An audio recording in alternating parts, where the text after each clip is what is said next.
Magandang araw mga kaibigan. Pag-usapan natin ngayon ang reaksyon ng mga ilang kasundaluhan, both retired and active, doon sa pagtanggal ng security detail kay VP Sara. Tinanggal na lahat. Okay, unahin natin itong si PMA Baron of 1983, Captain Enrique Dado. May mga pahayag siya sa kanyang vlog at reaksyonan natin. Then may mga iba pa akong nakausap, mga retired. Pati na rin mga active, kaya lang hindi ko sasabihin ng pangalan. So, pulsuhan natin, reaksyonan lang natin. Pakinggan natin itong balitang ito.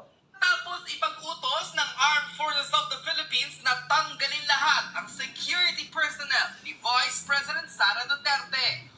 Former and retired Army na si Kapitan Clemente Enrique, binalaan ang buong pamahalaan, maging ang General na si Browner, na kapag may nangyaring masama kay VP Sara, mananagot sila sa buong bansa.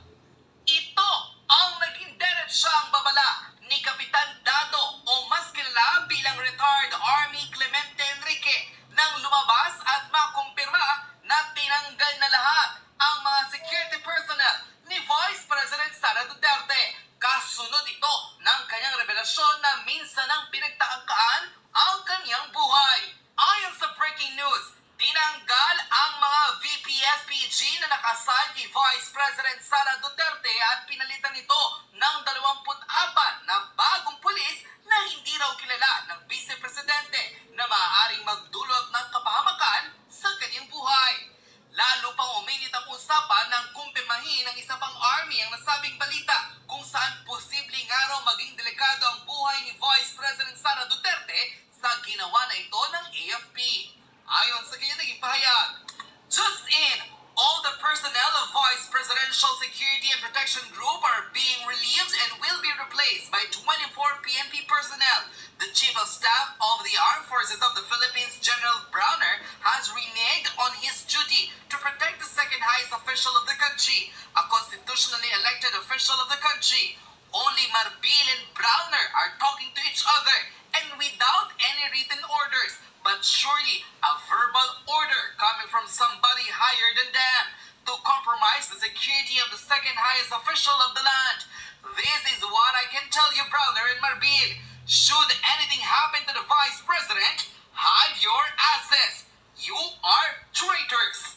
Unquote. Ayon sa naging expose ng militar na si Orlando De Leon, makokompormisong tunay ang buhay at security ni Vice President Sara Duterte dahil sa ginawa ng Armed Forces of the Philippines sa pangunguna ng kanilang Chief of Staff na si General Browner na tila sila lang ni Marbil ang nagkakaunawaan at hindi imposibleng galing raw ito sa utos ng isa sa pinakamataas na opisyales ng pamahalaan. Ayon mismo sa nasabing sundalo, kapag raw ginawa nila ang hindi kaaya-aya kay Vice President Sara Duterte, malilintikan raw sila sa taong bayan at tiyak magdadanak ng dugo at maghahalo na raw ang balat sa tinalupan.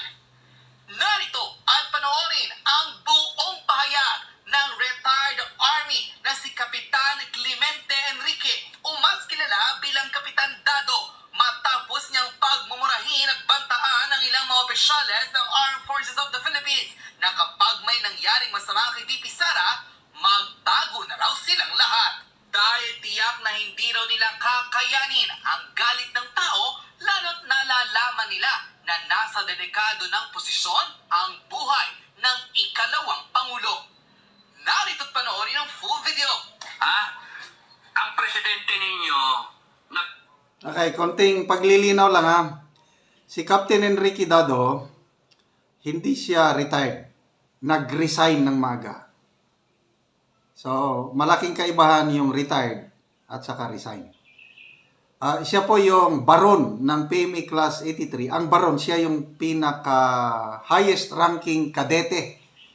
Yung Class 83, ibig sabihin pinaka-astig, pinaka-lahat. Siya yung commander ng buong cadet corps nung panahon niya. Kaya ibig sabihin, may ibubuga itong si Captain Enrique Dado. Maaga lang lumabas sa serbisyo dahil dismayado siya sa nangyaring mga kudita noong 1989, panahon ng Cory administration. So, ito ngayon, isa na siyang vlogger. Droga. Yun ang issue. Tapos, nagnanakaw ang kongreso ninyo. Yung mga politiko ninyo, nagnanakaw, kanya-kanyang nakawan. Tapos nun, ang pag-asa nila na mawala sa pwesto, ang pag-asa ng kababayan na mawala sila sa pwesto ay si Inday Duterte. Si Inday Duterte, tangina ninyo. No? Kaya kinakailangan nilang pigain si Sara Inday. Ngayon yung ginawa ni Inday, nagsalita. No? Is she a threat to national security? Of course not. Utang nila sino nag-a-advise dyan sa presidente national threat, no? Ang threat to national security is a president na nagtodroga. Ano masama doon magalit yung tao? Gago kayo eh. Nagalit yung tao. Ano ngayon? Tinatarantado niya yung tao niya. She's just being a leader. Between Marcos and Inday, mas leader tong Inday. Eh, sa'yo, Marcos. Ikaw, Marcos, sinabi na sa iyo, BBM, sinabi sa iyo, ang dapat dyan, pinatigil mo yung Congress sa contempt. Anong ginawa nyo? Dinagdagan nyo pa. Dinagdagan nyo pa ng araw. Tanga! Tanga. Tanga kayo. Popol. O, tapos doon, sasabihin mo pa, hindi palalagpasin. Meron pa kayong pinachichismis. Tinatakot nyo taong bahay. Uhulihin na si Inday. Ha, hulihin siya. Isasabihin na sa NBI. Pinapaimbisigan. Sige, kulong nyo. Pinakamaganda din. Kulong nyo. Kulong nyo si Inday. Tanginan ninyo, hindi nyo kami matatakot. Wag nyong sasaktan yan. Wag nyo sasaktan yan. Kasi papatayin namin kayo lahat. Uubusin namin kayo. Yan ang threat sa presidente. Putangin nyo lahat. Subukan nyo kami ngayon. So, yan po siya, si Captain Enrique Dado, isang scout ranger dito sa Pilipinas, ano? Pinaka-astig na Army soldiers. Graduate din siya ng US Army Scout Ranger. Mas matindi na naman doon. Bibihira ang mga ipinapadalang Army officers na mag-schooling sa US ng US Army Scout Ranger, at isa na ito si Captain Enrique Dado. Okay, so klaruhin natin ha. Akala ko tinanggal na lahat ang security. Pinalitan lang pala. Pinalitan ng bago. So, alam nyo, yung ganyan, yung security, dapat yung pinagkakatiwalaan. Ako, nung naging commander ako, pinipili ko naman yung security ko. Sino ba yan? Sino ba yan? Oh. So, yung gusto ko lang, yun ang i-approve ko ang security ko. Kasi, hindi mo alam kung anong ang buhay ng isang opisyal na kasalalay sa kanyang security. So, baguhang pulis ang inilagay. I don't know kung pagkatiwalaan ba ni BP Inday Sara. So, yan na po ang mga pangyayari. May mga tumatawag sa akin. Anong gagawin namin, sir? Mga retired. Mga ano. Sabi ko, kalmado lang. Wala tayong gagawin. Kasi, basta retired, wala na.